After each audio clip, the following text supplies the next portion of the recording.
Prezados companheiros de jornada, estamos aqui para mais um episódio do nosso podcast chama PMI em Prosa, o podcast do PMI MG. E hoje então nós vamos começar aqui nosso novo episódio com um parceiro de caminhada espetacular aqui, né? Um companheiro aí de jornada que é nada mais nada menos que um dos maiores gestores de projetos do mundo. Quem é? É o Ricardo Vargas. Tudo bem, pessoal? O Ricardo está aí com a gente, boa noite. Antes de começar, então, eu queria pedir para que todo mundo aí curta o nosso canal, marque lá o sininho, faça as notificações e nos procure nos canais de streaming. Ricardo, eu acho que a gente... nós temos que te apresentar aqui, mas é tão difícil de te apresentar, seu currículo é tão extenso. Eu acho que a gente pode ir de trás para frente aqui, né? Você tirou um PhD.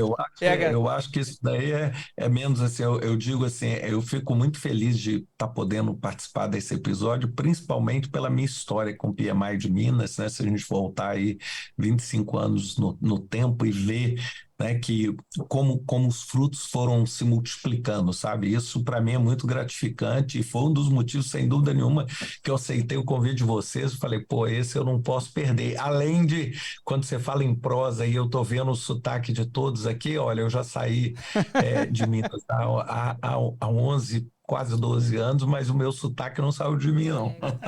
Continuo sendo bem mineiro. Um prazer enorme estar com vocês aí. O prazer é todo nosso, né? Eu estava começando aqui, a gente estava falando um pouquinho antes aqui. Eu comecei, um amigo meu em 2007 falou assim, tem um rapaz, ele chama Ricardo Vargas, ele está ensinando aí planejamento e tal, começou um podcast aí e tal, começa a seguir lá, acho que você vai gostar. E aí que eu comecei a conhecer o que era esse universo de gestão de projetos e tudo, né? É um espetáculo isso aí. Então nós tô te acompanhando aí, te acompanho, sou seu fã. Te acompanha. Obrigado. Quando nós começamos esse projeto, eu falei com a turma, falei, quem sabe a gente não consegue o Ricardo Vargas aqui, acho que vai ser um espetáculo. Aí conversei com o Ivo, conversei com o PP também, né? Os presidentes aí, todo mundo falou, não, tem que começar com o Ricardo, né? Depois nós vamos aí. Obrigado, cara. Mas é que eu queria já começar assim, só te colocando assim, quando você chega e fala assim, pô, sou seu fã, tudo, eu fico brincando com todo mundo. Eu acho que esse negócio de fã é bobagem, cara. Eu brinco com todo mundo. Eu sou a pessoa mais normal do mundo, igual todo mundo, correndo atrás, como todo mundo, tentando aprender todos os dias, entendeu?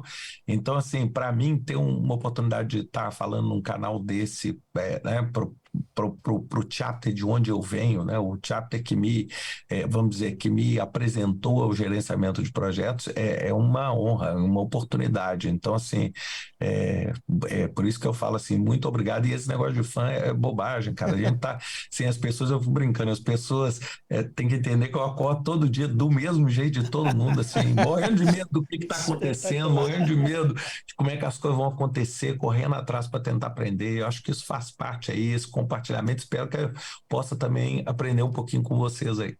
Não, bacana demais. Ricardo, eu queria começar com o seguinte. Você, né, é mineiro aqui de Belo Horizonte. Queria que você contasse um pouco do Ricardo aqui em Belo Horizonte, do seu início aqui de vida, né? Onde é que você morou, onde é que você estudou? Acho que você fala muito de gestão de projeto, a gente conhece muito, já foi palestras e tal, sem né? dúvida. Sem dúvida. Bem, eu sou nascido em Belo Horizonte, eu sou filho de professores, meu pai foi professor de português e minha mãe professora de história, ambos do ensino médio, né, do ensino médio da rede pública. E assim, uma das coisas assim que me ajudou muito, se eu pudesse voltar aí, né, assim, a minha infância, início de adolescência, é que assim, eu fui criado com o estudo assim como um ponto muito importante, sabe, vendo o exemplo tanto do meu pai quanto da minha mãe, assim, estudo era uma coisa que eu sempre levei muito a sério e tive um estímulo muito grande disso, né? E como, assim, a gente vinha de uma família, vamos dizer, simples, Assim, a gente não tinha muitas postas, não estou dizendo, né? Porque eu estou dizendo que depois que eu fui para a ONU, o conceito de pobreza agora para mim mudou muito, né? Muito. Então, assim, não era o meu caso, mas eu vim de uma família assim, simples, assim, a gente tinha ali a vida, uma vida bem regrada mesmo, mas como meu pai era professor, eu tinha bolsa para poder estudar tudo, e eu tive a oportunidade de conseguir uma bolsa para estudar no Dom Silvério, no Marista Dom Silvério, Ah, bacana. na Nossa Senhora do Carmo. E aí eu estudei ali e assim, felizmente, eu consegui ter uma oportunidade muito grande de aprender ali, né?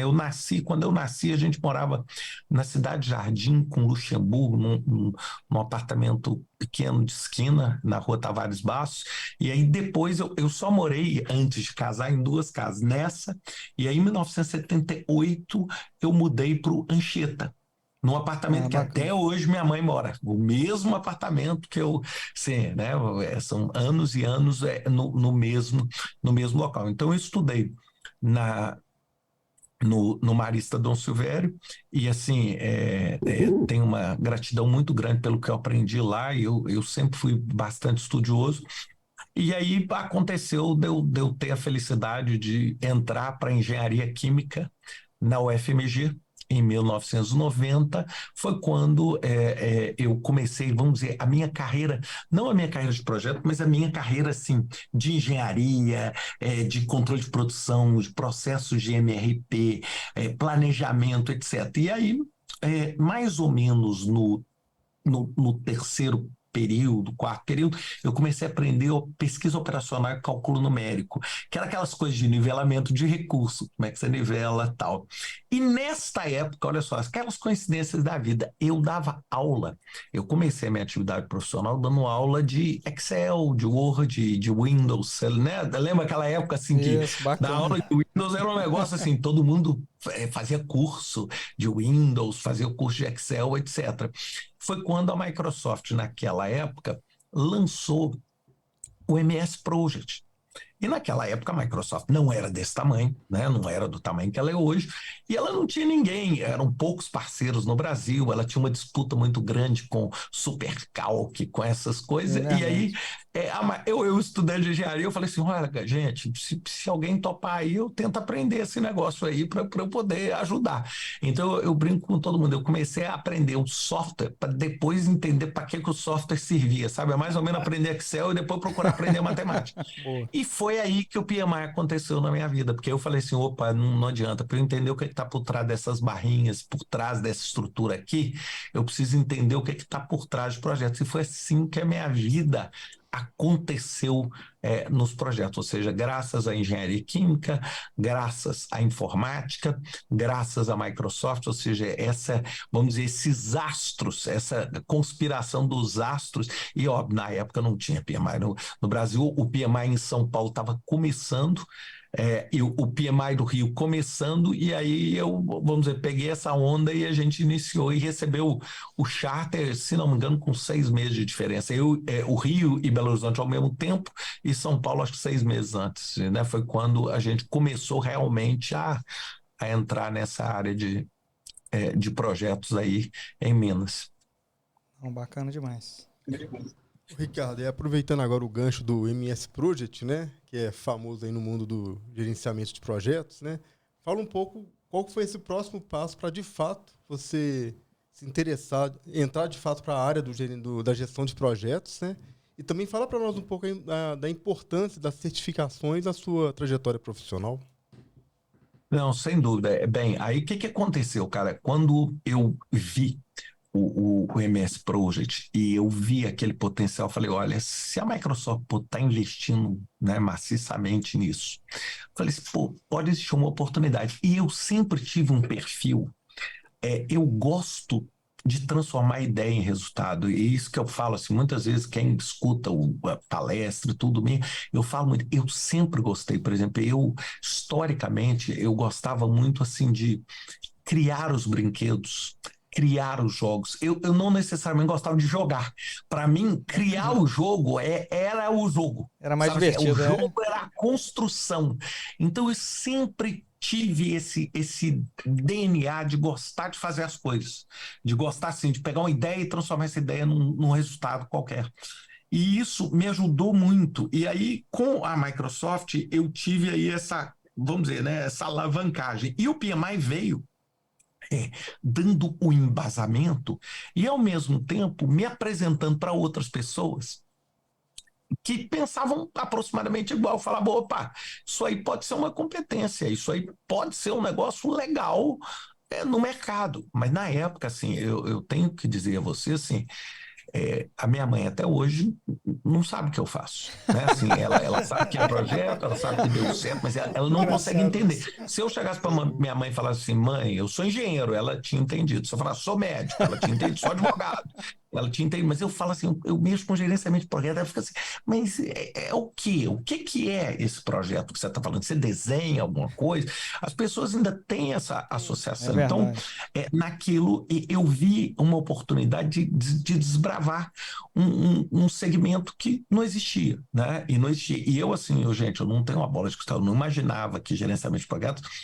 ia ficar desse tamanho e que a minha carreira ia alavancar em cima disso e que eu hoje iria fazer o que eu faço, né? Assim, quem fala isso tá sendo muito presunçoso. Eu não tinha. O que eu fiz foi assim, a porta vai abrindo, você vai entrando e vai vendo o que vai acontecendo, né? Vai vendo o que vai acontecendo dentro. Quanto às certificações, Carlos, o que acontece é o seguinte, eu sempre gostei, assim, eu acho que a certificação, ela dá uma portabilidade de conhecimento. É mais ou menos assim, quando você chega e fala assim, eu sou o PMP, automaticamente dentro daquele segmento, todo mundo entende que você tem um mínimo ali de qualificação e que você passou por um mínimo aquele processo. Então, as certificações me ajudaram muito. Agora, eu sou PMP, lógico, eu conheço PMPs com números muito menores que o meu, mas eu sou, se não me engano, 15.011 ou 15.044, ou seja, quando eu virei PMP só tinham 15, hoje tem 2 milhões, ou 2 milhões e meio, etc., nos números. Então, na época que eu fiz, era no papel, na época que eu fiz, era uma outra realidade, fazer a prova, ficava um mês para receber a prova, não tinha preparatório, sabe? Não tinha assim, banco de questões online, não tinha nada disso, né? E a gente começou a construir esse mercado, ou seja, eu vou te dizer que por uma parte grande, eu virei PMP, se não me engano, em 99, no início de 99, de 99 até um tipo 2004, 2005, pouquíssima gente sabia o que era PMP, sabe? Ninguém, não é igual hoje, todo mundo, você fala, as pessoas, até as pessoas que não são de projeto. E o PMP foi essa porta de entrada, mas hoje, se eu não estou enganado, eu tenho 23 certificações. Então, assim, eu tenho... Por quê? Porque é uma forma que me ajuda a me manter atualizado, sabe? Então, por exemplo, eu tenho certificação em SAFe, eu sou consultor de SAFe, eu sou IPMA nível A, que é o nível mais alto da IPMA. Eu sou Certified Cost Engineering da ACE, da Association for Advancement of Cost Engineering. Sou Scrum Master. Tenho as certificações do Chartered Institute of Procurement, CIPS, na Inglaterra. Tem certificação de board member do IBGC. Tem várias coisas. E eu gosto muito disso. Inclusive, esse fim de semana eu estou fazendo uma certificação da Microsoft de inteligência artificial. E é uma certificação que, assim, o público médio faz essa certificação tem 19 anos, né? E eu tenho 51. Então, eu estou lá fazendo, e eu estou fazendo também porque eu quero estimular minhas filhas. Eu tenho uma filha de 24, uma de 19, para elas fazerem também. Então, eu falei, eu quero pegar o certificado e colocar na frente aqui delas e falar assim, pô, se deu tempo para eu fazer, tem que dar para vocês também. Então, eu gosto muito. E eu acho que a certificação, além do... Hoje, por exemplo, é lógico que, Carlos, o título faz menos diferença para mim, né? Porque eu já construí uma carreira, mas para quem está começando, eu acho que faz uma diferença enorme. Para quem está começando, para quem está se estabelecendo, faz uma diferença enorme. Eu falo para todo mundo, é uma oportunidade razoável do seu currículo mudar de pilha. Sabe? Não é que você vai ser, mas o seu currículo muda de pilha. Ele sai da pilha A, vai para a pilha B. Entendeu? Lógico, ele não vai te garantir que você vai fazer tudo, mas te ajuda bastante. Verdade. Eu tenho até um comentário que é o seguinte, a minha visão, né? Eu certifiquei recentemente. Depois que eu certifiquei, eu vi que a certificação é um caminho do aprendizado, né? Porque eu não era simplesmente estudar para ter acesso a um novo conteúdo, mas era a necessidade de, a princípio, tirar 10 no teste, né? Que era ou passar ou não passar. Então, realmente, assim, foi um nível de estudo muito grande, mas eu saí diferente em conhecimento. Então, eu acho assim, que realmente a certificação não é um mero aprendizado, é uma caminhada para se aprender mais mesmo, consolidar conhecimento. É isso aí. É isso aí. E eu adoro uma coisa. Acho que o João, que fez esse convite para mim, e a gente fez essa interface, ele já percebeu quando eu chego e falo assim: então vamos marcar para gravar? Porque se a gente não marcar agora, Não a gente vai. não marca mais, porque a vida vai tomando conta. Sabe como é que eu começo o meu preparatório para uma certificação? Todo mundo acha que eu sou maluco. Marcando a Eu prova. começo marcando a prova. Muito bem. E eu gosto de prova Chique. que não pode mudar, que paga multa se mudar. Sabe assim? Aí eu chego e Quando o falo assim: desafio é a minha grande, prova né? para certificação, vou fazer a prova quando? Dia 15 de dezembro. Aí, cara, é como se tivesse um muro chegando perto de você. E eu vou te falar: se você fizer isso, você vai arrumar um tempo para estudar. Eu garanto que você vai arrumar. Agora, se você falar assim, eu quero estudar para depois marcar, sabe o que vai acontecer? Você não vai marcar Não vai nunca. marcar. Você vai ficar Exatamente. anos É. esperando fazer. Então, eu sempre fui assim. Eu vou lá e ponho a data e falo assim: agora vamos correr de trás para frente aqui, vamos fazer o negócio acontecer para estar pronto. Muito bem. Tá aí, pessoal. Fica a dica, hein? Ó, todo mundo tá enrolando aí para tirar aí a Tem certificação. gente na mesa Tem enrolando. Aí, ó. Marca a prova e começa a estudar. Vamos lá. Sr. Ricardo, voltando um pouco à questão do PMI Minas, você podia contar para a gente um pouco mais como foi esse processo de construção, de invenção do PMI Minas aqui? Como é que foi isso? Você Não, teve esse apoio? foi um processo legal, porque a gente tinha um grupo informal, sim, informal. Pessoas que tinham vínculo com o PMI de São Paulo, com o PMI do Rio, com o PMI nos Estados Unidos. Mas a gente não tinha. A gente começou a se associar. E na época, para virar um chapter, você tinha que conseguir 25 assinaturas de suporte, sabe? Assim, 25. E olha, não era fácil conseguir 25 assinaturas. Né? E a gente preocupada assim, como é que nós vamos estabelecer tudo? E eu era, na época, eu fui sócio, né? Eu até, desculpa meu esquecimento, mas eu fui sócio da AIC, que é do Isso call mesmo. center, por muitos anos. E na época a gente tinha uma estrutura legal, lógico, nem de perto da estrutura de hoje, mas tinha uma estrutura interessante, e eu era vice-presidente da Sucesso, e o Cássio, meu ex-sócio, era o presidente da Sucesso na época. E aí eu cheguei para o Cássio e falei: Cássio, eu tô querendo trazer o PMI, fazer um fomento, mas a gente não tem dinheiro, a gente não tem nada. Falei assim: a Sucesso abriga o PMI, assim, tem jeito da gente usar a sala de vocês, sabe, fazer uma coisa, usar a secretaria, usar o apoio de vocês para a gente conseguir chegar em algum lugar. Ele falou: claro, tal. E aí eu comecei a estruturar esse processo para a gente trazer o PMI. Tanto que o PMI ficou por muitos anos muito vinculado a sucesso, a tecnologia, etc., que era como uma espécie de um hospedeiro do PMI. Para quê? Para que a gente conseguisse bancar, etc. Assim, Isso. na época, quando a gente fazia congresso, se viessem 30 pessoas, a gente fazia congresso no auditório da Sucesso, na época que devia ter 50 cadeiras, e a gente ficava pulando de alegria quando tivesse 50 pessoas sentadas.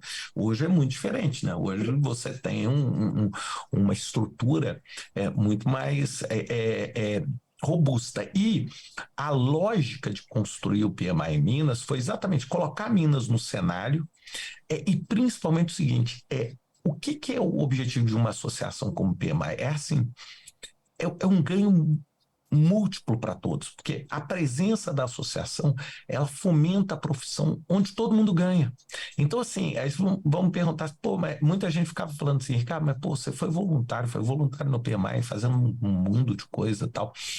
Qual que é o sentido de você se dedicar nisso? É assim, eu sou infinitamente grato ao PMI, porque, assim, praticamente tudo que eu tenho, eu devo a existência e essa minha conexão com o PMI. Agora, o que não significa que essa conexão veio assim, o PMI me pagou para ser chapter president, etc. Não, é porque o PMI fomentou uma profissão no qual eu estava inserido. Sabe assim, é igual você, por exemplo, produzir carro e de repente você tem um instituto que faz fomento a indústria automobilística, e de repente você está naquela indústria. Foi o que aconteceu. A partir do momento que valoriza o PMP e eu sou um PMP, eu Muito bem. indiretamente fico valorizado. Então foi essa um pouco a história que levou. E assim, eu fico super feliz ao ver vocês aqui e ver assim, eu deixei né, a qualquer atividade com o PMI Minas em 2002. Há 21 anos eu não tenho envolvimento. Eu tenho a maior alegria de ver que aquilo que a gente plantou hoje vive completamente independente daquela semente original, ou seja, a semente já se propagou para tantos lugares que hoje, por exemplo, eu posso vir aqui conversar com vocês, etc., e não ter nenhuma participação, ou seja, é uma entidade completa, porque tem gente que tem que ficar 20 anos ali, vamos dizer, de babado daquela atividade. E hoje isso não existe, né? Isso não existe em absoluto. Eu tenho o maior prazer de ajudar, mas eu não tenho participação. E eu acho que isso é sustentabilidade, né? A gente ter a certeza que isso vai acontecer. Show de bola. Muito João, bem. deixa eu dar uma contribuição aqui. O Ricardo falou, e é importante ressaltar, ele falou da pilha de currículo, que a gente falou no primeiro episódio, Verdade. né, da questão da certificação PMP, e ali ele me fala uma coisa que eu, por exemplo, não sabia. Quando eu virei voluntário, a nossa sede era lá na Sucesso, né, na Tomé de Souza. E agora ele está me contando qual foi o processo de criar o PMI dentro da Sucesso, que eu não conhecia. Muito importante isso, né? Com Eu virei certeza. É você voluntário lá. precisar de um padrinho ali para te ajudar. Olha que coisa. Onde é que você vai pôr o telefone? Muito bacana. Onde é que você vai isso. registrar a empresa? Sabe aquelas coisas assim? Você tem que registrar onde? Nós vamos alugar. Eu lembro que nós tínhamos um dilema enorme assim, vamos alugar uma sala. Eu falei assim, alugar uma sala, que isso, gente? Nós somos 25 pessoas, não tem jeito de alugar uma sala, não. Nós temos que tentar usar aqui a sala de quem puder nos ajudar aqui, ou seja, então a gente começou como uma startup mesmo, né? E hoje, pô, claro, tem estrutura, tem tudo, mas naquela época era muito diferente. Bacana isso, né? Muito bem. Ô, Ricardo, acho que você podia contar pra gente um pouquinho aí, né, do 5 Minutes aí. PM Podcast. Isso. Pô, legal. Esse podcast Como eu é que acho super legal. Pois eu é, tô vendo vocês, podcast. Conta Pode pra falar. gente aí como é que ele surgiu, né? De onde você teve essa ideia, os primeiros passos aí, assim, e deixa as dicas pra gente aí, né? Não assim, bem, aqui. Mas olha só. Primeiro, vamos começar. Da onde que ele surgiu? Eu sempre dei aula. Sempre dei aula. E com a vida, vamos dizer, mudando, minha vida mudando, as coisas acontecendo na minha vida, eu já não tinha mais o tempo para poder dar aula. E, no entanto, um monte de gente falava assim, mas qual a sua opinião nisso? O que você achou disso? O que você achou daquilo? E aí, um dia eu estava em São Paulo, saindo de um cliente na Avenida Paulista, e, sabe assim, banca de jornal, eu sei que o pessoal mais novo acho que não sabe nem o que é banca de jornal, mas mesmo, acabou era isso, um hein? negócio importante, banca de jornal, e você tinha uma vitrine na parte externa da banca, que ficavam assim as revistas do mês, da semana ali, para tentar, assim, bem chamativas para você, de repente, comprar aquela revista. E eu estava no sinal, e o sinal da Avenida Paulista era um sinal demorado, sabe aquele sinal? E aí, óbvio, você começa a folhear o olho, aí tava a palavra assim, podcast grande, isso vai mudar você. Grave em arquivos de áudio em formato MP3 que não precisam ser música e compartilhe com outras pessoas, as pessoas baixarem. Então eu falei, pô, que negócio legal. Aí eu comprei essa revista. Eu, aliás, outro dia eu tentei até achar, mas essa revista eu não consegui mais. Ela desapareceu na minha vida. Mas assim, eu até tentei procurar qual que era o nome da revista. Eu achava que aquela tipo Info, alguma coisa, mas não lembro, juro para vocês. E aí, o que eu fiz? Eu comecei a gravar ideias. E a lógica da minha gravação era assim, eu quero gravar uma coisa que eu não vou repetir. E é uma coisa que tem que ter aproximadamente o tamanho de uma música. de uma música. Por que uma música? É rápido. Sabe assim, a pessoa não precisa ficar horas para ouvir. É rápido, papum. Sabe, ouviu? E ele aborda um tópico. Por isso que eu criei o 5 Minutes Podcast. Por quê? Os podcasts, lógico, ele não tem 5 minutos. Ele pode ter 8, pode ter... Mas assim, a lógica é um podcast curto. Ele é um podcast que não tem convidado. E ele é um podcast reflexivo. Muito bem. Então, cada semana, eu abordo um tópico diferente. E coisas que estão na minha cabeça, coisas que eu estou preocupado, ou coisas que aconteceram, né? Como, por exemplo, o acidente, a tragédia com o submersível Titã, como o resgate dos mineiros no Chile, sabe, eventos Verdade. como a Copa do Mundo. E aí a cada semana eu vou pensando no que eu vou falar.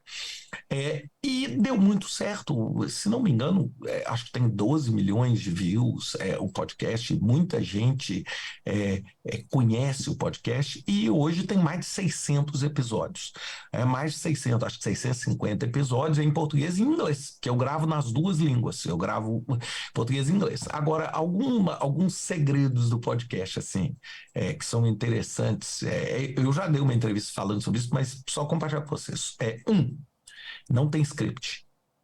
Normalmente os scripts são assim, 5 bullets, 5 marcadores assim. O que eu quero falar? Eu vou falar isso, eu vou falar isso, eu vou dar um exemplo. Aí eu escrevo assim, normalmente num papel como esse aqui, ó, num caderno, eu escrevo assim, um pouquinho aqui, faço um rabisco só para eu não me perder na lógica do que eu quero falar. E eu aperto REC. Eu tenho esse aparelhinho aqui, ó. Aqui, ó, vou tentar mostrar para vocês aqui, pessoal que estiver vendo, aqui, ó, esse aparelhinho aqui, ó. Eu tenho esse aparelhinho, então eu aperto REC e gravo. É sempre um tema específico. E uma outra curiosidade eu nunca escutei um podcast meu. Olha só, cara. Já falou isso, já ouvi falando, já, é verdade. Eu nunca escutei. E aí você me pergunta, mas por quê? Porque se eu escutar, eu vou começar a criticar, eu vou falar assim, eu não devia ter falado desse jeito, devia ter falado de outro. Aí o que acontece? Ele não ia sair, esse podcast. Então eu gravo e eu mando isso para uma produtora, em Belo Horizonte, inclusive, e essa produtora, ela arruma o áudio, não é arruma assim, tira o agudo, porque tem hora que eu grito, tem hora que eu falo baixo, tem hora que ela dá essa ajustada para as pessoas conseguirem ouvir.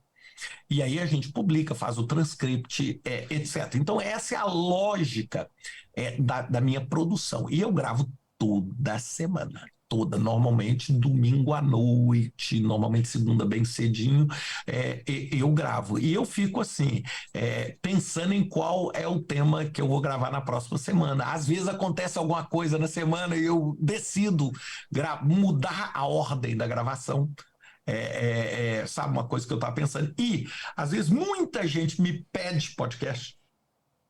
Boa. Mas aí, cara, eu podia fazer um podcast sobre esse assunto. Lógico, se é um assunto dentro da minha influência e dentro do que eu sei fazer.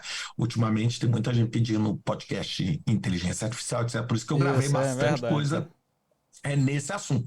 Então, é mais ou menos assim que ele funciona. E aí ele vai para todos os canais, o pessoal pode baixar. E ele é Creative Commons, né? Assim, quem quiser usar na aula, usar em casa, levar, pôr na empresa. E eu brinco para todo mundo. Se você não gostar, é só deletar. Faz problema nenhum. Entendeu? Eu tenho uma participação. Só deleta e pronto. Ô, Ricardo, eu pensei aqui, esse podcast, né, o 5 Minutes PM, ele transformou minha vida, minha carreira, né? Porque quando eu comecei a me interessar por gerenciamento de projetos, eu usei os seus podcasts como referência e trilhei meu caminho e tive sucesso com isso. E eu tenho uma curiosidade que eu vou aproveitar para matar essa curiosidade aqui hoje. Ricardo, você nunca cobrou por isso, né? Os podcasts estão lá e aí tem videocast, tem mapa de processo, o negócio dá um trabalho danado, eu imagino. Você muitas vezes tem um guia de instruções para você baixar o mapa, imprimir, cortar, utilizar para estudar. Enfim, isso dá muito trabalho. E você nunca cobrou por isso. Eu acredito que isso deve ser de você e não uma estratégia de mercado, vamos dizer assim. Aí eu queria que você comentasse sobre isso, porque eu acredito que o Ricardo não teria chegado, pelo menos com a velocidade que chegou, aonde chegou, se tivesse explorado isso de forma mais comercial. Então eu acho que você pensou nas pessoas, você trilhou um caminho e colocou, né, asfaltou esse caminho para outras pessoas. Então eu acredito que isso é de um profissionalismo e de uma sustentabilidade incrível em gerenciamento de projetos. Então eu queria que você comentasse isso, qual foi essa ideia, como é que foi essa estratégia, que permanece até hoje, acredito eu. Eu sigo seu site até hoje. Bem, Pedro, obrigado. Eu acho o seguinte, primeiro,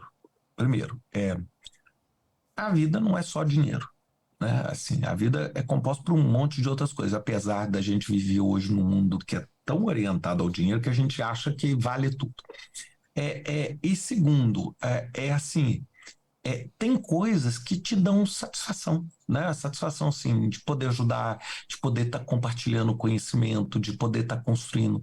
E outra coisa, assim, eu posso não ter recebido monetariamente por essas coisas que eu produzi ou pelos podcasts que eu ponho toda semana, que são gratuitos, por tudo que eu faço. Mas eu recebi muito. Você entendeu? Esse é o Assim, ponto, eu sou esse é o ponto. muito grato. Eu recebi muito. Por quê? Porque, assim, muitas vezes a pessoa que ouviu o meu podcast, 10 anos depois virou meu cliente. Muitas vezes a pessoa que baixou o fluxo virou. Então, assim, eu, por exemplo, as pessoas, como eu ajudo, as pessoas gostam, se cria uma energia positiva ao seu redor. Sabe, você cria uma energia positiva ao seu redor que gera isso. Por exemplo, eu sempre, quando eu faço uma atividade comercial, lógico, eu preciso ganhar dinheiro, eu preciso viver, pagar minhas contas, né? Isso é óbvio, como todo mundo. Mas quando você coloca isso na frente de tudo, não é tão legal, entendeu? Não é tão legal. Agora, isso vem, as coisas vêm para você quando você ajuda, sabe assim, as coisas vêm, as pessoas querem, o tanto de gente que fala assim, eu tenho uma empresa, eu quero fazer um curso com você, Ricardo, eu quero fazer um workshop, a minha escola online, por exemplo, eu tenho um curso gratuito, mas eu tenho um curso pago, então tem um monte de gente que faz os cursos pagos, que ajuda a sustentar esse projeto, por exemplo, eu tenho um projeto de bolsa de estudo da minha escola online, que eu criei principalmente depois do que aconteceu na Ucrânia, porque quando aconteceu com a Ucrânia, como eu tenho alunos de muitos lugares, eu tinha vários alunos da Ucrânia, eu devolvi o dinheiro para os alunos da Ucrânia, devolvi, mesmo pago. Por quê? Porque eu falei assim, gente, esse dinheiro agora pode fazer a diferença entre a pessoa conseguir sair do país e não conseguir sair do país. Sabe, pode ser $200 que faça essa diferença. Falei, eu não consigo dormir à noite se eu não fizer isso. E aí, chegaram outras pessoas falando, poxa, mas eu sou do país pobre, por que você está ajudando a Ucrânia e não está me ajudando? Aí eu falei assim, cara, pertinente. Eu criei o programa de bolsa e eu já dei. Olha, eu não tenho um número exato aqui agora. Outro dia eu até publiquei, porque não está no topo aqui da minha cabeça, mas eu tenho umas 70, 80 bolsas que eu já dei mais de $15 mil de bolsa para as pessoas. E é uma alegria, porque aí de repente o cara consegue um emprego, ele ganha, ele desenvolve o mercado, sabe assim? Então eu tenho isso e eu acho que eu ganho muito com isso. Assim, as pessoas não acham que eu só estou dando, eu ganho muito. Eu recebo mensagem todo dia de gente assim, pô, Ricardo, não sei o quê. Já teve cada coisa maravilhosa. Então, assim, isso me complementa. Então, e hoje, por exemplo, eu tenho uma vida legal, cara. Eu tenho uma vida legal, assim, eu tenho hoje, do ponto de vista financeiro, muito mais do que eu esperava ter na vida, entendeu? Agora, hoje, assim, eu falo e eu tento criar as minhas filhas. Assim, o meu grande objetivo de vida é sair, quando a minha vida acabar, é sair com um saldo positivo, sabe? Saldo positivo é mais ou menos assim, a presença do Ricardo no mundo sugou do mundo quanto e devolveu para o mundo quanto, ou seja, eu espero que o meu saldo saia positivo, é igual o Adam Grant fala, né? Os suckers e os givers, Yes. Porque tem gente que parece que veio no mundo só para sugar do mundo, né? Assim, o que dá para sugar, sabe? Para sugar até um bagaço e jogar fora o resto. Eu não. Porque é lógico, o mundo me deu, Belo Horizonte me deu muita oportunidade, o Brasil me deu muita oportunidade, o mundo me deu muita oportunidade. E agora eu tenho a oportunidade, me custa muito pouco dar essa oportunidade também. Eu gravar um podcast, não é que cara, eu gasto 20 minutos do meu tempo e de repente ali eu dou um insight para alguém que faz uma diferença na vida da pessoa. Então, assim, é isso. O canal do YouTube é um pouco isso também. E aí vai tudo, vai assim, palestra, webinar. Na época do Covid eu tentei fazer um monte de coisa para tentar levantar, né, o moral das pessoas. É mais ou menos isso. Isso, cara, eu faço por mim também. Né? Eu não faço só para os outros. Isso é uma coisa que me realiza. Eu durmo de noite muito mais feliz ao fazer isso. Não é só porque eu estou ajudando, é porque me faz bem. Ricardo, obrigado pela resposta. Na verdade, eu já imaginava, né? É só a oportunidade de compartilhar com os nossos ouvintes, né? Os nossos seguidores aí, essa visão que eu considero uma visão de um sujeito que tá onde tá porque merece, né? Não foi à toa. É isso. Obrigado. Ricardo, agora conte para nós um pouco então da gestão de projetos na prática, tá? Um case interessante de algum projeto, algum portfólio que te marcou, e também fala um pouco da sua passagem pelas Nações Unidas. Cara, assim, eu vou te falar assim, eu já tive tanta coisa maluca que aconteceu comigo, assim, porque assim, uma das coisas que me fascina do gerenciamento de projetos é, assim, as oportunidades que eu tive, assim, cara, eu fiz o projeto Parada do Alto Forno da Mannesmann, quando ainda chamava Mannesmann, então o valor Isso mesmo. e isso, cara, foi tipo 1997, 96, sabe? Assim, eu nem lembro. Eu vou chutar em 96, 97. Aí, ao mesmo tempo, eu fiz projeto de petróleo em Angola.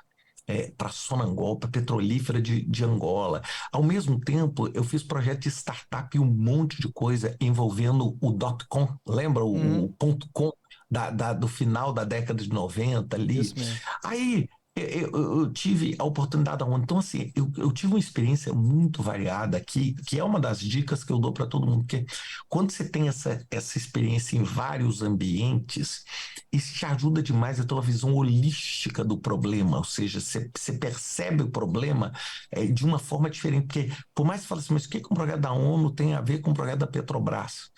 Ele tem tudo e não tem nada. Mas ele tem tudo, porque são pessoas, a capacidade de negociar, a capacidade de alinhar as pessoas, a capacidade de entender, a capacidade de escutar.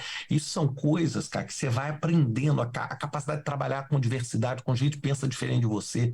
Então isso me ajudou muito. Mas assim, é indiscutível que os projetos mais impactantes na minha vida, estou falando assim, como indivíduo, foram os projetos dentro da ONU. Por quê?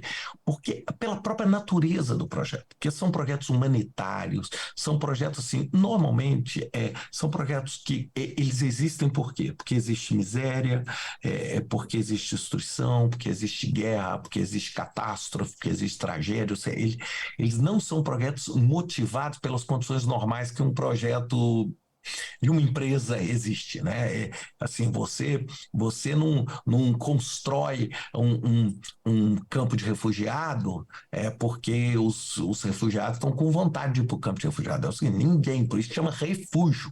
Todo mundo queria estar em casa. Você só não está em casa porque a sua casa está sendo atacada, ou porque a sua casa foi destruída, ou porque a sua cidade foi destruída.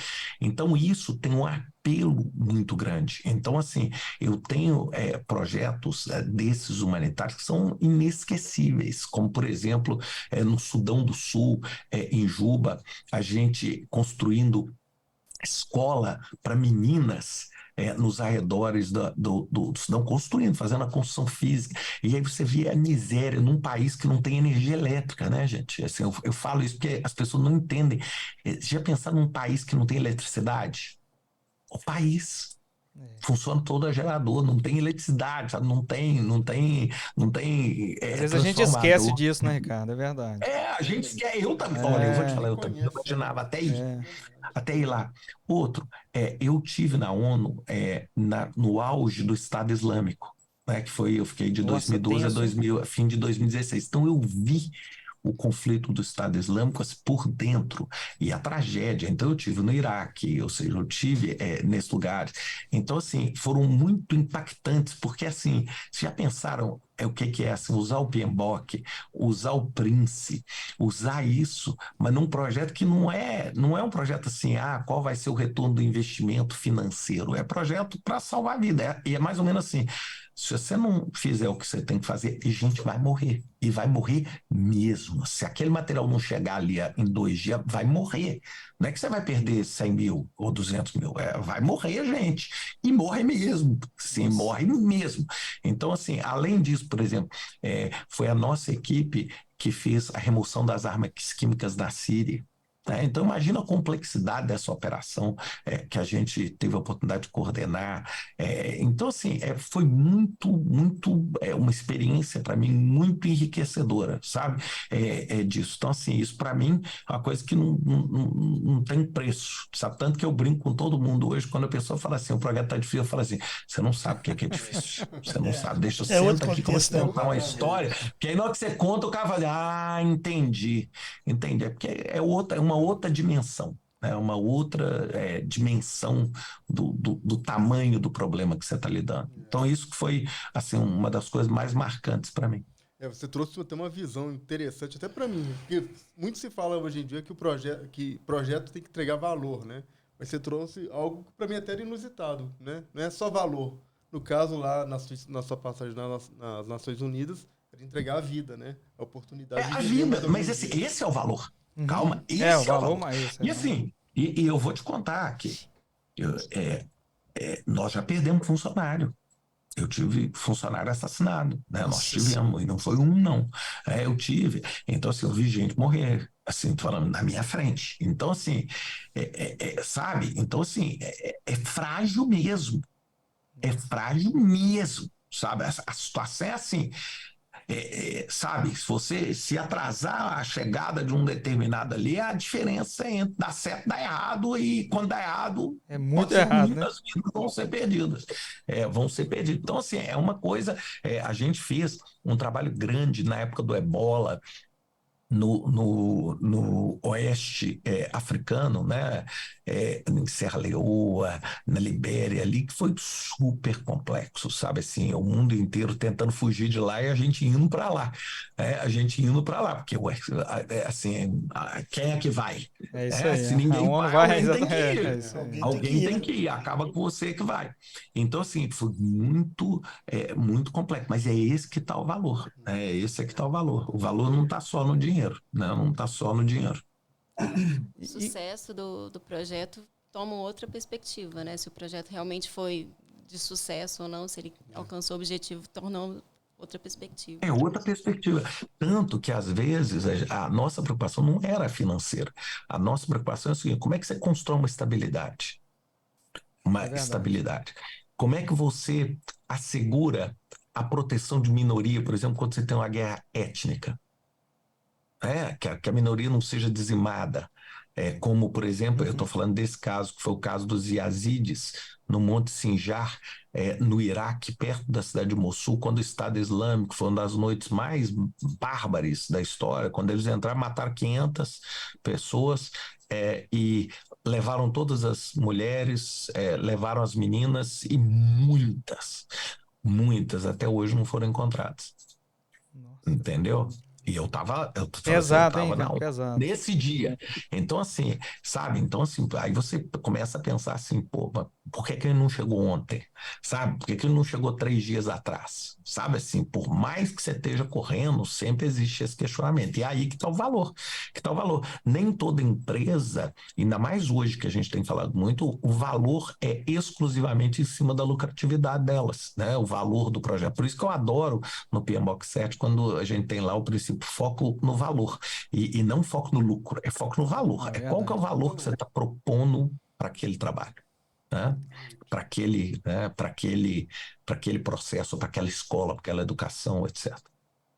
Muito bem. Ô, Ricardo, e como é que era, só pegando mais um gancho aí, como é que era construir, né? Como é que era gerir esses projetos, né? O ambiente, a tensão era muito grande, né? Então, Muita pressão, né?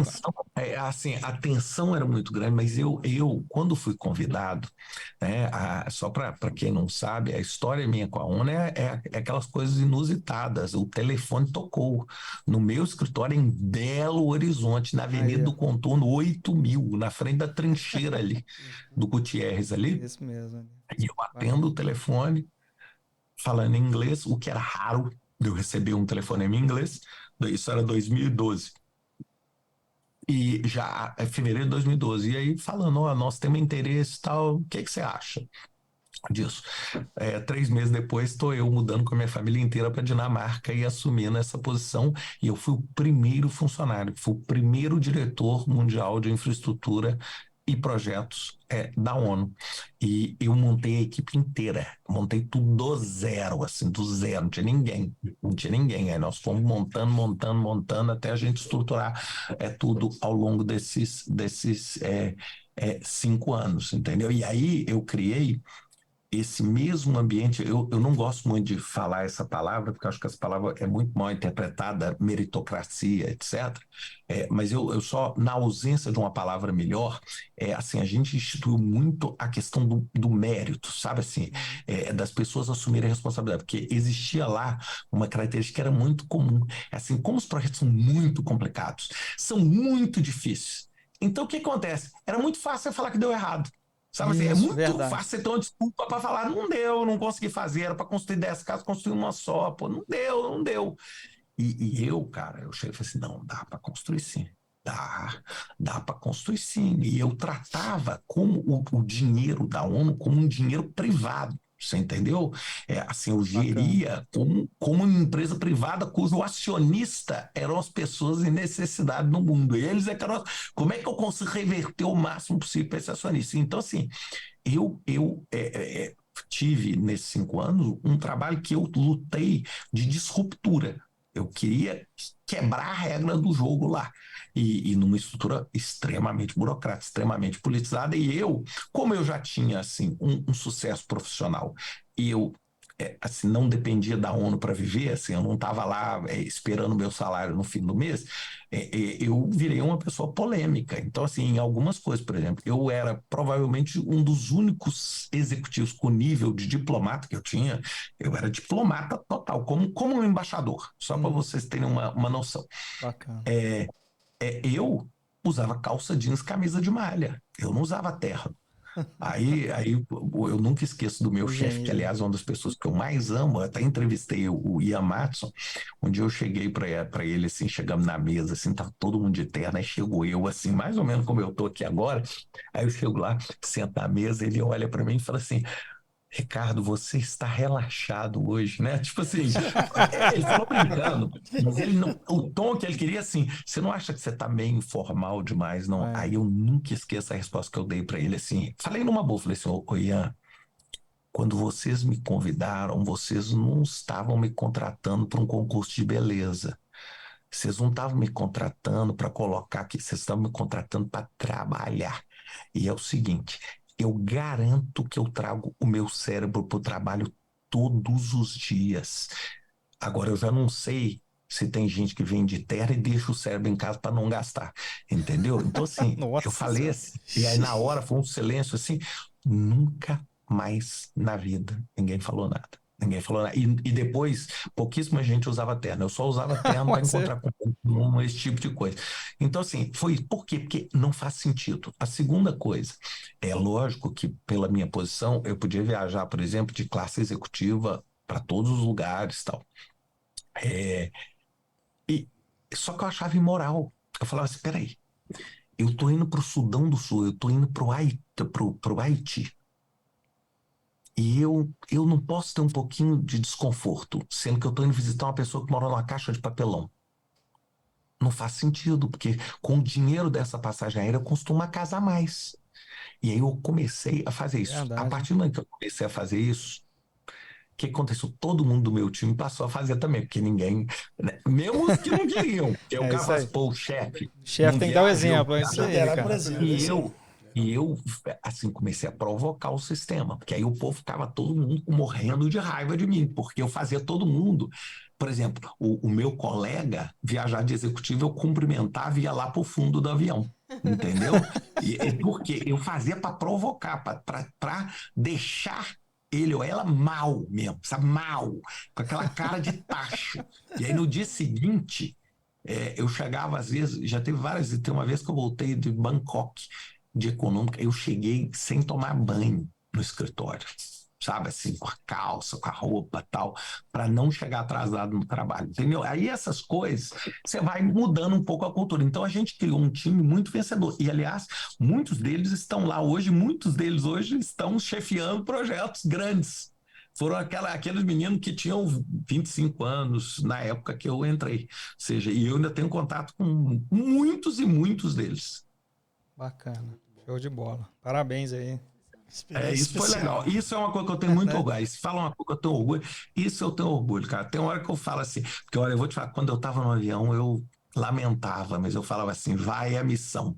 Porque, gente, você viajar 12 horas, ter reunião, ter tudo, mas eu estava ali naquela missão. Eu brinco assim, se eu estivesse trabalhando para a Apple, eu queria viajar de avião privado, mas na ONU não faz sentido, sabe? Não faz sentido da natureza do negócio que você queira isso. Muita gente discordava de mim, mas mesmo assim eu ia na fé. Bacana. Ricardo, a gente está querendo saber um pouco sobre o projeto Changemakers. Eu até cheguei a trabalhar um tempo, ano passado, com o PMI Latam, com esse projeto. É um projeto que eu tenho até um carinho muito grande, porque eu acho tem um conceito interessante, tem uma dinâmica muito bacana, a gente consegue atingir vários públicos. Eu queria que você falasse um pouquinho sobre esse projeto, como é que você vê esse projeto hoje? Primeiro assim, eu acho o nome bem legal, esse conceito de Changemaker, porque é mais ou menos assim, uma sensação que eu tenho, e é uma coisa que eu tenho muito de discussão de projeto, é a gente ampliar o tamanho do aquário, sabe? Assim, ampliar o tamanho do aquário. Quando eu entrei em gerenciamento de projetos, o projeto era terminar no prazo, no custo, no escopo.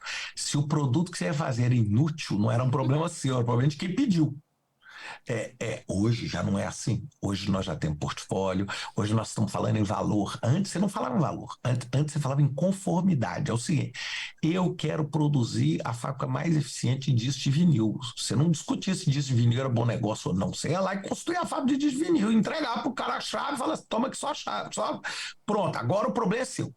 Gerenciamento de projeto começou a ampliar e eu tenho até uma felicidade porque eu participei muito desse processo. Esse processo aconteceu quando eu estava no board do PMI em 2008, foi quando a gente redefiniu o conceito da palavra projeto, que projeto é a disciplina que envolve programas, portfólios e projetos. É uma disciplina de conhecimento que conecta a ideia à realidade. E tem também, com o mesmo nome, a palavra projeto, que é esse evento individual, não repetitivo, temporário, que produz um produto único, etc. Conceito tradicional, né? O nosso aquário aumentou, você concorda comigo? Assim, é mais ou menos assim, você saiu do subsolo e começou a subir na escada corporativa. E o Changemakers faz você subir um pouco mais, porque você fala assim, peraí, mas todo o processo de mudança é um projeto. A pessoa pode não estar chamando de projeto, mas é. Então, quem são esses agentes de mudança? E é um apelo para um público mais jovem, porque o público mais jovem está cansado de saber que o trabalho dele ou dela é projetos, o dia inteiro. Está cansado de saber. Então você não tem novidade. Agora você fala assim, mas você é um change maker, você é um agente de mudança. Você é um agente de mudança. Então eu acho que é um programa muito interessante, é um programa que é uma coisa que me preocupa muito com o PMI, com o gerenciamento de projeto, como é que você faz com que gerações mais novas entrem no processo. Né? Gente, eu entrei para o PMI quando eu fundei o PMI Minas, foi 1997, quando a gente virou, como é que chama? Potential Chapter, 97 eu tinha 25 anos. Eu tinha 25 anos, ou seja, cadê as pessoas de 25 anos hoje? Estou falando desse voluntariado. Isso é um questionamento que eu tenho, assim, quando eu encontro com o Board, quando eu encontro com o Pierre, que é o CEO do PMI, Eu falo isso para ele, eu encontrei com ele agora em Londres, eu falei, Pierre, cadê o jovem, cara? Cadê a meninada? Que é essa meninada que vai virar daqui a 20 anos. Eu falei, hoje a minha fase já passou assim, né? Assim, eu já sou parte do passado, eu não sou parte do futuro. Quem é parte do futuro são as minhas filhas, delas é quem. Ou seja, como é que nós vamos conseguir atrair o changemakers? É um pouco isso. É um pouco essa revitalização. Tanto que eu adorei, por exemplo, quando o PMI trocou a marca. Eu estava na Brightline, quando o PMI trocou a marca. Eu lembro que um monte de gente ficou revoltado. Eu falei assim, foi a coisa mais linda que já aconteceu no PMI. O PMI ficou com a marca moderna, uma cor, deu um outro balanço para o PMI, em vez de ser aquela coisa institucional, aquela coisa, sabe assim, Verdade. completamente engenharia, ou seja, não, nós somos change maker, a gente faz qualquer coisa, a gente atua em mudança, a gente faz transformação digital, faz projeto de AI, faz projeto de refinaria, faz projeto de plataforma, constrói casa, arruma casamento, ou seja, qualquer coisa que você transforma ideia em resultado é temporário, nós estamos dentro, fazendo. Então, isso amplia os horizontes para todos nós, entendeu? Perfeito. Chique demais. Ricardo, e a inteligência artificial? Você tá, né, que você falou, todo mundo sempre perguntando e pedindo. Que recado que você dá sobre isso? Nossa Senhora, O que esse é você um vê? assunto assim. A primeira coisa bem, eu tô no olho do furacão. Assim, eu vou te falar assim, eu tô né, assim, eu hoje dedico talvez 40% do meu tempo a AI, principalmente AI generativa em projetos. Assim, hoje eu tenho, assim, vou dizer, eu estou plantando muita coisa nisso. Mas isso surgiu do medo. Quando eu comecei aqui, quando nós começamos essa conversa, falou, né, o João falou assim, fã, eu falei, esse negócio de fã, eu acordo todo mundo com medo, igual todo mundo. Começou do medo. Eu estava indo para Malásia, quando eu tenho uma empresa que eu sou acionista e sou do Advisory Board na Estônia, chamada Iera, e aí o CEO da Iera me liga, se eu não me engano, eu estava no aeroporto de Dubai. Aí ele me liga, fala assim, Ricardo, você já ouviu falar no ChatGPT? Eu falei, como é que é? Esse negócio come, bebe, o que é isso? Eu falei, você tá sabendo? Eu falei, não tô sabendo, não. Entrei lá e fui no voo, tem internet, tinha internet no avião, aí eu fui checar. Eu aterrissei na Malásia enlouquecido. Falei assim, o que é isso? E minha palestra era 2 dias depois na Petronas, na Petrolífera. 2 dias depois eu abro a minha palestra mostrando o ChatGPT. Eu abri fazendo uma demonstração do ChatGPT. Aí todo mundo falou assim, o negócio tinha, uma semana tinha lançado. Aí eu cheguei e falei assim, gente, isso é uma disruptura tão grande que a melhor forma para eu me proteger é eu entrar para dentro e tentar aprender. E foi aí que eu comecei a entrar para dentro e aprender. Eu acho, agora eu vou falar um pouquinho, eu acho, na minha opinião, que é a maior transformação que a gente vai ver na nossa sociedade, na nossa geração. Eu acho que assim, e não é transformação assim, eu sei que tem hype, tem o ciclo, o hype vai diminuindo, as pessoas começam a parar de falar. Não é porque parou de falar que vai parar de exercer. É muito diferente a proposta de valor de inteligência artificial da proposta de valor de criptomoeda, etc.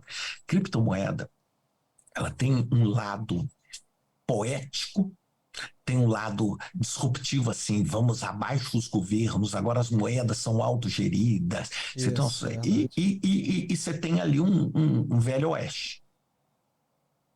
AI é diferente.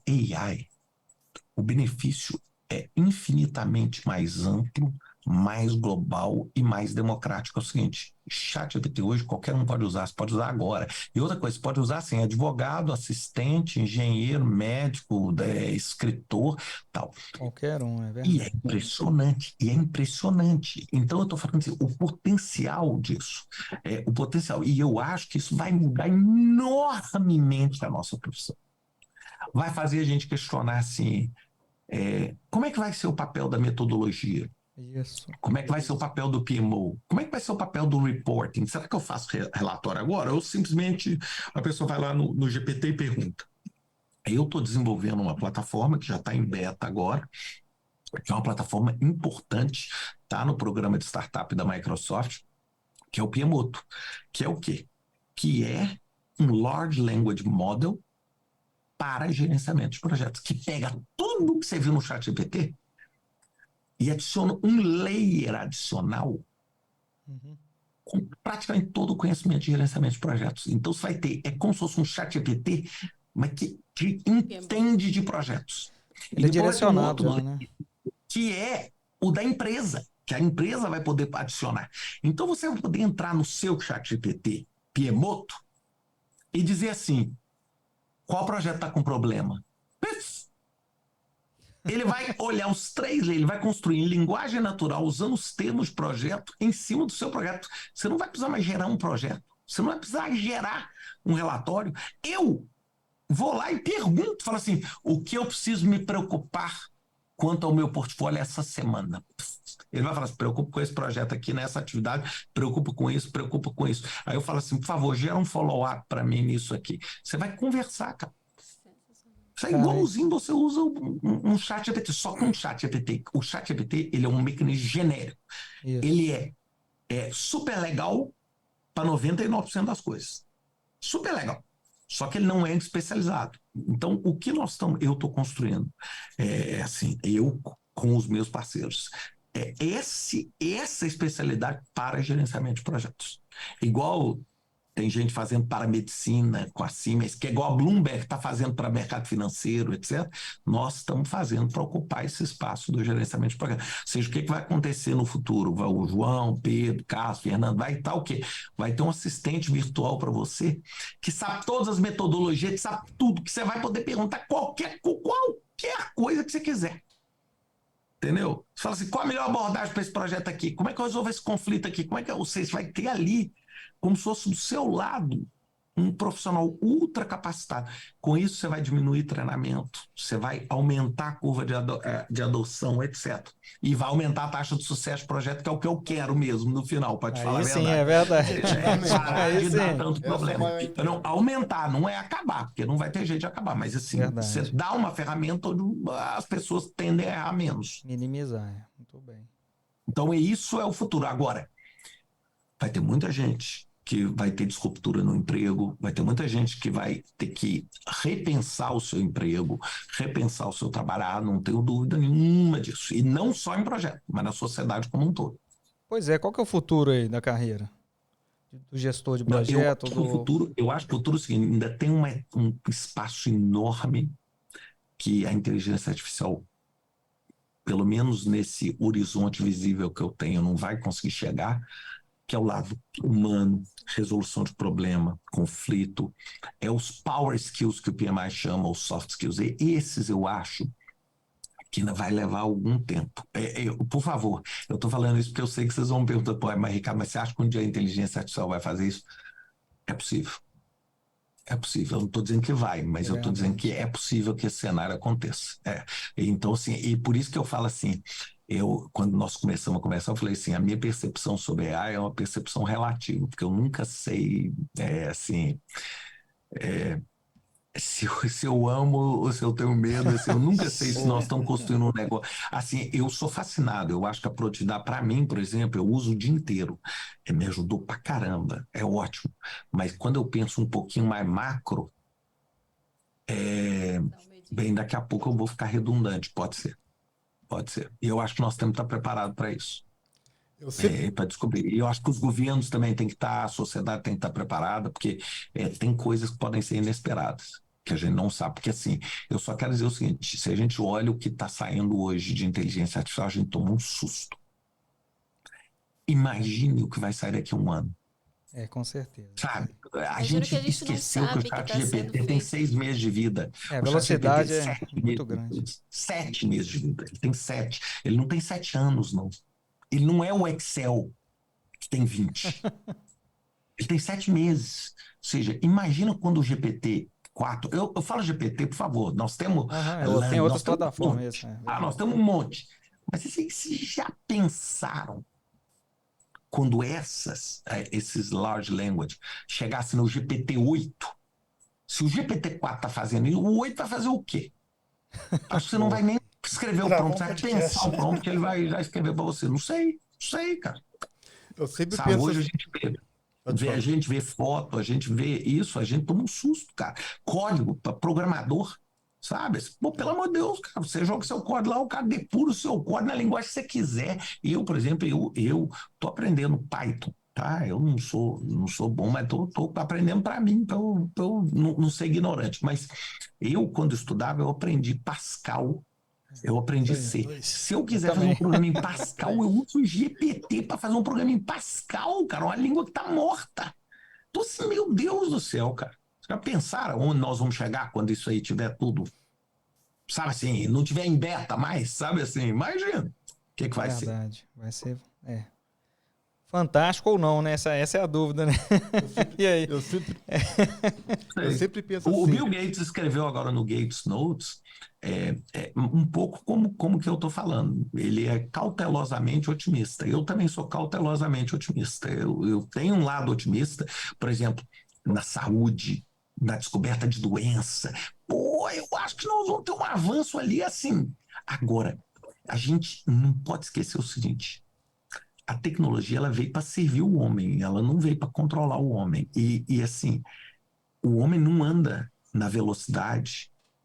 Por exemplo, as mudanças culturais, a mudança da sociedade não acontece na velocidade que a internet acontece, entendeu? E que a velocidade que a inteligência artificial acontece. Então, de repente, você começa a existir um deslocamento, né? As coisas vão mudando tão mais rápido de um lado que a maior parte da sociedade fica para trás no outro. Verdade. Aí é Vai que é dar um duro. descompasso muito grande. Verdade. Demais. Demais. Boa. Eu acho Boa que tem chance de observação. aumentar a exclusão. Eu acho que tem chance de aumentar a exclusão. Eu acho. Do fundo do meu coração. Não queria achar isso, mas eu acho. Boa. Boa colocação. Não tinha pensado nisso, Queria não. fazer um comentário aqui. Eu sempre penso na inteligência artificial como, num primeiro momento, né, vai ser esse grande colega que sabe tudo, né, e caberá a nós, então, nesse momento, tomar as decisões, né, baseadas dos melhores conselhos desse colega, né. E é o que me assusta é quando esse colega tomar a decisão, né. Então, quando essa inteligência artificial tomar a decisão, aí é de assustar. Nosso produto, mas assim, hoje, por exemplo, vocês viram uma polêmica recente de quando um operador dá um comando para o drone tomar uma decisão, e depois ele muda de ideia, o drone volta e mata o operador. Um drone militar. Ou seja, olha só, aí depois eles negaram isso, né? Isso deu no jornal, tudo, até no Brasil e tal. Então, assim, isso é apavorante. Se isso vira Exatamente. realidade, isso é uma coisa apavorante. Concorda comigo? Isso me lembra Matrix, né? O filme Matrix, né? Exatamente. Ou seja, você tem um controle. E eu acho que em operações críticas isso pode acontecer sim. Você está sendo operado por um médico virtual, um robô virtual, que vai tomar as decisões ali baseado em algoritmos. É uma coisa que a gente ainda vai precisar ver como vai acontecer. Agora, o gerenciamento de projeto é holístico. Eu acho que ainda vai demorar bastante, mas eu acho que quem está fazendo assim relatório, quem está ali populando matriz de risco, quem está fazendo isso, eu acho que essas pessoas vão ser atingidas mais rápido. Agora, eu acho que tem gente que está sendo atingida rapidíssimo.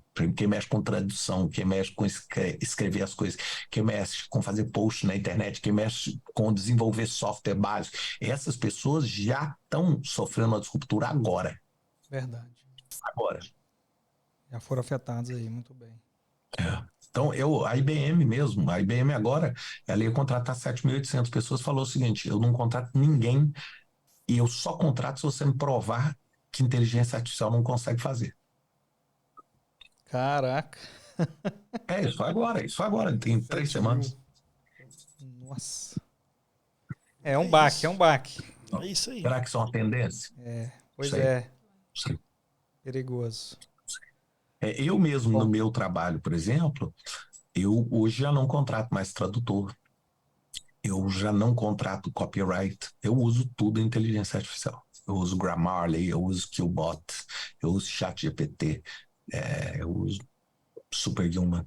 Eu uso todas essas ferramentas, que cada uma me custa $10, $20, tal, que assim, é nada perto do que eu pagaria É pro verdade. indivíduo. Para ter uma pessoa aí. Então, tô te dando aqui um exemplo meu, né? Do meu trabalho, e olha que Isso. eu sou desse tamanhozinho assim, né? Eu não sou nada. Ricardo, quando a gente estava fazendo a preparação para esse podcast, a gente fez uma enquete. Se você pudesse conversar com o Ricardo Vargas, o que você perguntaria? E aí uma das perguntas está bem relacionada com isso que a gente está falando, né? Eu acho que interessante. Quais áreas devemos mais investir nessa era da inteligência artificial para sermos um profissional capaz? Se eu pudesse dar um conselho para mim mesmo e eu estivesse falando comigo Boa. anos atrás, é o seguinte: a primeira coisa, estuda inteligência artificial. Não é estudar para você virar programador. Eu não estou falando para você mexer em código, a não ser que você pode também, mas você tem que entender o seguinte: pelo simples aumento do conhecimento, você já diminui o risco. Sabe, é igual assim, você sabia que pelo simples, você saber que aquela região é perigosa, por exemplo, de assalto, você já diminui o risco, só de saber. Então, assim, você tem que buscar o conhecimento. Essa é a primeira coisa que eu ia falar. Então, inteligência artificial e outras coisas. Então, eu falo isso, vou repetir aqui, já falei 1 milhão de vezes. Eu gasto 10% de tudo que eu ganho por ano. E 10% do meu tempo, o que dá mais de 1 mês por ano, em desenvolvimento pessoal. Em desenvolvimento, não é curso, é congresso, é certificação, e não é só em projetos. Por exemplo, eu estou indo agora em agosto, no fim de agosto, para o Burning Man, nos Estados Unidos. Pro Burning Man, que é aquele festival de arte e música lá no meio do deserto. Você fica no meio do deserto, não tem nada, é um negócio totalmente alternativo. Aí você vai dizer, Ricardo, tudo que você não tem na sua vida é alternativo, né? Eu sou a pessoa mais normal do mundo. Aí você vai falar assim, por que você então está indo pro Burning Man? É porque eu preciso abrir a minha cabeça. Eu preciso entender que existe um mundo que não necessariamente funciona com a mesma rotação minha. Você entendeu? Então eu estou indo para isso. Eu estou indo para conhecer esse mundo. Eu estou indo de coração aberto para entender como é que funciona. Sabe? Viver uma experiência nova, né? Esse mundo alternativo. Exatamente. E eu estou pagando, investindo para poder ter essa experiência. Por quê? Isso vai fazer com que eu tenha uma dimensão diferente do meu pensamento. Entendeu? Ou seja, é pensar que tem gente que pode não pensar como eu. Porque a gente começa, às vezes, a andar só com gente igualzinha a você, no final você não conhece, não consegue mais. E a rede social faz isso, te ajuda pra caramba a fazer isso, né? Te põe sempre com as pessoas iguaizinhas a você, aí você não consegue mais ver ninguém que é diferente. E é o contrário. Então, isso é desenvolvimento pessoal. Então, é esse investimento, nessa promoção. Eu invisto, eu vou em congresso, eu participo, eu vou no TED, eu vou no não sei o quê. Eu vou por quê? Para eu poder ter essas experiências que vão me tornar uma pessoa mais competente naquilo que eu faço e que eu deixei de fazer. Essa é a segunda coisa. E a terceira, eu falei inteligência artificial, a segunda que eu falei é investir em aprender. E essas experiências. E o terceiro, aumentar a sua capacidade de adaptação. Sabe assim, todo dia você tem que acordar falando assim, e aí? E se tiver uma disruptura? Sabe, eu falei assim, não precisa ser pessimista, mas fala assim, e se amanhã você acordar e perder seu emprego? Ou se você é um consultor independente e perder o seu contrato, e aí? E aí? O que você vai fazer? Vai chorar? Vai ficar? Como é que você vai se adaptar a essa situação? Sabe, isso é o que a gente chama de cenário planning, tecnicamente falando. Você tem que ter isso, essa capacidade de se adaptar. É lógico, você não pode levar isso ao extremo, senão você fica paranoico. Mas você tem que entender o seguinte, e se o jogo mudar? E se a regra do jogo mudar? Esse por exemplo, é o desafio, por exemplo, que o PMI, muitos colegas meus de PMI tiveram quando o Ágil chegou. Quando o Ágil chegou, todo mundo assim, você não funciona.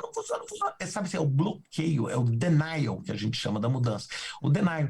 Eu não. O que eu fiz? Quer saber? Vou certificar em Ágil. Me dá esse negócio aqui, né? Me dá esse negócio aí. Mais uma coisa no meu canivete suíço. Eu não vou, sei lá, se o mundo for para esse lado aí, tô pronto também. Tô pronto, danço qualquer música. Perfeito. Então, conhecer para poder falar assim, é bom ou não, né? Eu acho que a gente precisa entender primeiro das coisas para ter um posicionamento, né? Mas é que é uma falácia quando a gente fala de mudança, porque a gente adora pregar a mudança, mas a gente odeia a mudança. No fundo, a gente odeia, a gente adora. Se eu chegar na sua empresa e falar assim, tem que mudar na minha. Tem, tá tudo errado, nós temos que mudar tudo. Aí o chefe fala assim, então vamos começar na minha área. Não, mas na minha área por quê? Minha área tá tudo bem. Assim, tem que mudar tudo, menos você. Então, por isso, a gente precisa ter essa adaptabilidade. Eu e a Zélia, minha esposa, minha companheira, eu sou casada há 28 anos. Estou com a Zélia de Belo Horizonte também, tá? De Belo Bacana. Horizonte também. Parabéns aí. Eu e ela, só para você ter uma ideia, a gente, ao longo desses 28 anos, a gente teve, olha, eu não estou ao certo, mas assim, 14 ou 15 casas diferentes. Nossa. 14 ou 15, cada um morando em lugar diferente. Ela é uma boa gestora de projetos? Ela é uma boa, ela é ótima administradora e ela tem uma inteligência emocional maravilhosa. Essa deve ser fantástica, hein? Porque assim, eu sou muito neurótico, assim, eu tenho uma coisa com planejamento, uma coisa com organização, uma coisa metódica, assim, tudo que ela tem que segurar a onda, entendeu? Ela segura a onda porque eu não tenho limite para o trabalho, não tenho. Assim, se precisar, eu fico, 3 dias sem dormir trabalhando, e o que é péssimo. O que é péssimo. Verdade. Mas assim, mas a gente, então ela tem essa habilidade, ela não é PMP não, mas ela fez a certificação, tudo tal, e ela que me ajuda a administrar as coisas, a administrar a vida, tudo. Muito bom. Bacana, show de bola. Ô Ricardo, acho que nós temos muito que agradecer aí sua participação. Queria que você deixasse um recado aí, se você tiver algum recado aí especial para a turma, para os mineiros. Meu recado é isso, assim, acho que é ter essa persistência, é ter esse otimismo, assim, não acha assim que as coisas são fáceis, sabe? Não há, assim, não existe. Ou se é fácil, ou te enganaram ou não vale nada. Não existe caminho, não existe atalho, na vida não existe atalho. Sabe assim, na vida não existe. Então, assim, quando você olha para as pessoas e vê, assim, não existe assim. Você pode ter sorte numa coisa aqui, uma coisa ali, mas não existe uma carreira inteira em cima de sorte. Não existe. Uma hora as coisas vão ter que acontecer. Então, assim, por isso que eu falo, é trabalhar duro, é estar muito atento para o que está acontecendo. Sabe assim, porque não adianta também trabalhar duro olhando para baixo e não saber o que está acontecendo do lado, porque de repente você toma um susto do lado. Sabe, tá atento. Um monte de gente fica assim, mas Ricardo, como é que você, em 6 meses, virou uma referência em AI, publicou na Harvard Business Review, publicou na Duke University, publicou na London School of Economics, publiquei no mundo inteiro em 6 meses. Como? É porque eu estava olhando para baixo, trabalhando, mas eu não estava cego. Na hora que eu vi acontecendo, eu falei, agora eu tenho que ter obrigação e arrumar tempo para fazer isso. E talvez que amanhã seja outra coisa que vai acontecer. Entendeu? Então, assim, a dica que eu dou é isso, é você estar aberto para isso. Muitas vezes a gente está tão imerso no nosso pequeno mundo que a gente não vê que você está construindo ali um negocinho, enquanto do lado ali está tudo sendo alterado e você não está sendo vendo. Aí na hora que você tira a cabeça para fora, você fala assim, mas cadê tudo que estava aqui? Você entendeu? As coisas estão em transformação, então você tem que ter essa inteligência. Eu acho que é essa a dica. E principalmente para os mais jovens, não existe caminho fácil. E eu queria dar uma dica final também. Tem uma série que eu fiz com o maior coração, e voltando aí no comentário do Pedro de ajudar tudo, eu vou contar esse caso aqui antes da gente fechar. Na época do Covid, em 2020, as minhas 2 filhas hoje estudam na Inglaterra. E a minha filha mais velha, na época, só ela estudava na Inglaterra, fazendo faculdade. E na Inglaterra, ela fazia engenharia mecânica no Imperial College, em Londres. Que é uma escola ótima, tudo. E lá, no 3º ano, que era o ano que ela estava, era tradicional nas férias, que é o summer job, é o trabalho de verão, um ano antes de formar, era o mais importante de todos, porque ali você fazia um trabalho de verão numa empresa, e muitas vezes você era contratado por essa empresa ao formar, ou seja, você tinha aquela... O que aconteceu? O Covid? Nossa, mesmo. Zero trabalho, zero, ela não tinha. Aí ela, lógico, isso era abril, mais ou menos, no auge ali do Covid, todo mundo isolado. Então, e aí minha filha aqui, ela veio para cá, claro, né? Nessa hora todo mundo tentou se reunir, ela veio para cá, tudo. E ela chorando comigo um dia no café da manhã, e eu falando, meu filho, a vida não é fácil mesmo, não. Você tem que ter, sabe, tem que ter muita paixão, muita dedicação, tem que traçar um plano. A sua situação é igual a de todo mundo da sua idade que está vivendo, tal, tal. E aí eu estava conversando com ela, e eu cheguei e falei assim, poxa, como é que a vida é injusta? Ela está tendo acesso a uma informação que um monte de gente não está. Porque imagina que eu tenho uma relação horrível com meus pais e eu não tenho esse diálogo. Imagina que eu não tenho pai. Imagina que eu vivo numa comunidade, não tenho acesso a nada. Eu estou ferrado. Porque eu não vou ouvir esse conselho de quem já passou por isso. Né? Quem já passou por isso. Verdade. Aí eu decidi gravar uma série no YouTube de 4 episódios chamado What Matters, o que interessa. E essa série tem 4 episódios. E essa série eu fiz de coração. O que eu fiz? Eu cheguei e falei assim para ela, Carol, não é justo eu falar isso para você, eu tenho que falar isso para todo mundo. E aí eu decidi, por minha conta, eu banquei com o meu dinheiro, não pedi patrocínio para ninguém, etc. Eu falei assim, peraí, eu vou gravar esses 4 episódios, porque eu vou passar aquilo que eu penso para todos os jovens. Então, e aí são 4 episódios, um eu falo sobre paixão, sobre como gostar faz diferença. Segundo, eu falo sobre opções, como é que é importante você ter adaptabilidade para levantar opções, para você não ficar preso. O terceiro eu chamo de roadmap, que é como é que você planeja o caminho. Né? E eu sou assim, eu sou completamente aqui, ó. Isso aqui, ó. Isso é meu planejamento pessoal. Isso está aqui. Então, estou só colocando assim, eu planejo. E o último chama atitude, que é ética, caráter, gratidão. Na hora que você puder ajudar os outros, você nunca esquecer sabe, de quem te ajudou.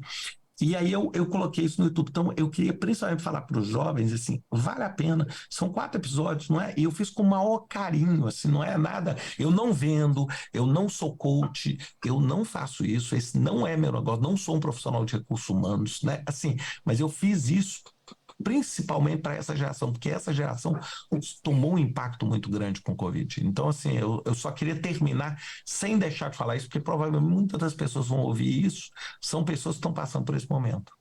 Excelente a iniciativa. Fantástico. Nós vamos pedir, inclusive, para colocar aí depois na legenda. É verdade, vamos colocar os Podcast. links, né? Tem... Assistir é muito bom. Só te dar um feedback dessa sua série. Eu já assisti, sabe? É, Eu ainda não assisti. morei um tempo. Eu comecei minha vida morando um pouco fora do Brasil. E aí a minha meta era voltar para BH. E queria aposentar em BH. E aí, assistindo a sua série, você falou assim: ó, tenha mobilidade. E isso me marcou. Eu falei, realmente, eu tirei minha mobilidade da equação, porque era uma meta pessoal, sabe? E aí, depois que eu assisti a sua meta, eu me questionei, né?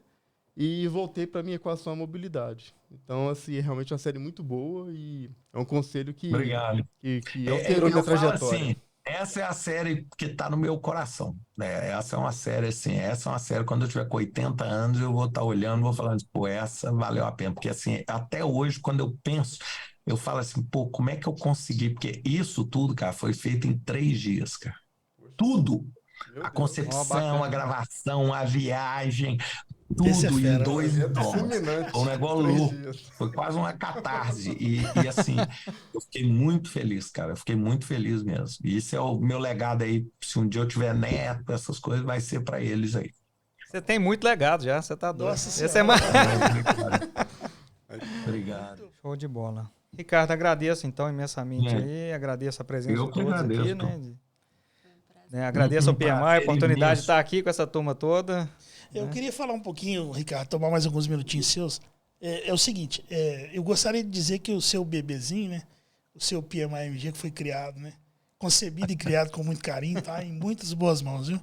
Fica tranquilo. Só que, eu não tenho dúvida disso. só aqui Não na tenho mesa, dúvida disso. a gente tem voluntários de ouro, brilhando, que chegaram com essa ideia de criar um projeto de podcast. Essa ideia foi levada ao nosso board, e a decisão foi favorável. A gente está aqui gravando o 2º episódio com muito sucesso, com muita dedicação desses voluntários de ouro aqui. E sua criancinha está fazendo 25 anos ano que vem. Né? Então, o PMI São Paulo fez esse ano, a gente faz ano que vem e certamente a gente vai te incomodar, entre aspas, mais uma vez. Para celebrar Verdade, esse verdade, hein? Muito obrigado. Pô, aí pela- 25 anos. 25 anos. Pô, essa vai ser para comemorar mesmo. Exatamente. Poxa vida. Com certeza. Eu não tinha pensado nisso. Pois o é. tempo voa. Voa O demais. tempo voa. O tempo voa. Mas aqui, gente, muito obrigado. Obrigado pelo voluntarismo de vocês aí. Espero ter podido ajudar. Estou ao inteiro dispor de vocês. Tenho um carinho, não preciso nem falar, né? Tenho um carinho muito grande e espero estar junto com vocês aí nos 25 anos, com certeza. Com certeza. Tá ótimo. Bacana Tá demais. bom. Até mais, sucesso Até aí. mais, obrigado, Ricardo. Gente, Valeu. muitíssimo obrigado. Um abraço grande para vocês. Um abraço. E para você que está aí nos acompanhando, agradecemos imensamente isso. Não esqueça de dar o like, de curtir. Curte o Ricardo lá também. O Ricardo tem muito material, muita coisa boa. Não esquece, ele é um cara fantástico, vocês viram aí. Muito bom. Ô, gente, muito obrigado, mais. cara. Ricardo. Eu vou, Tá eu vou- Valeu, um cara. abraço enorme para vocês aí, um bom fim de dia aí para vocês e obrigado, tá? Obrigado.